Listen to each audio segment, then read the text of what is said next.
11 ফেব্রুয়ারি 2012 বাংলাদেশের এক সাংবাদিক দম্পতিকে তাদের নিজ বাসায় মার্ডার করা হয় এবং এটা বাংলাদেশের one of the most murder mystery, যেটা এখনো আনসলভ।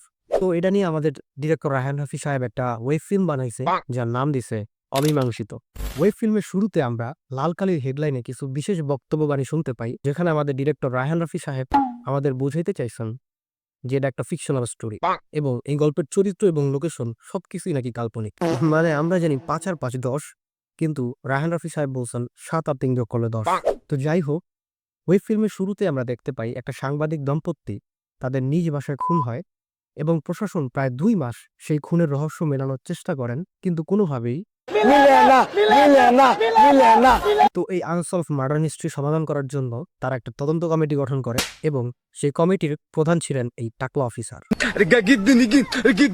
তো কমিটির সবাই মিলে একটা বৈঠক করে এবং সবাই নিজের মতো করে একটা ধারণা দেয় যে কেমনে মার্ডারটা হইছে। ওয়েব ফিল্মে আমরা দেখতে পারি তাদের বৈঠকের মাঝখানে বারবার 2 অফিসারের গ্যাঞ্জাম লাগতেছিল এবং একজন বলতেছিল আরেকজন বলতেছিল। তো যাই হোক, দিন শেষে এভিডেন্সের অভাবে কারো ধারণাই সঠিক হিসেবে ধরে নেওয়া পসিবল হয় না এবং এটা একটা আনসলভ মার্ডার মিস্ট্রি হিসেবে থাইকা যায়। ট্রু ইভেন্ট সাইডে রাখা এটা যদি একটা ওয়েব ফিল্ম হিসেবে বিবেচনা করি, তাই না? ভালো লাগে না অনেকের কাছে, হয়তো ক্লাইম্যাক্সে যা মনে হইতে পারে এটা কি দেখলাম। তো যাই হোক, যারা দেখেন নাই দেখা কমেন্টে আপনাদের মতামত জানাই দিন। That's all for today. আমাদের আবার দেখা হবে।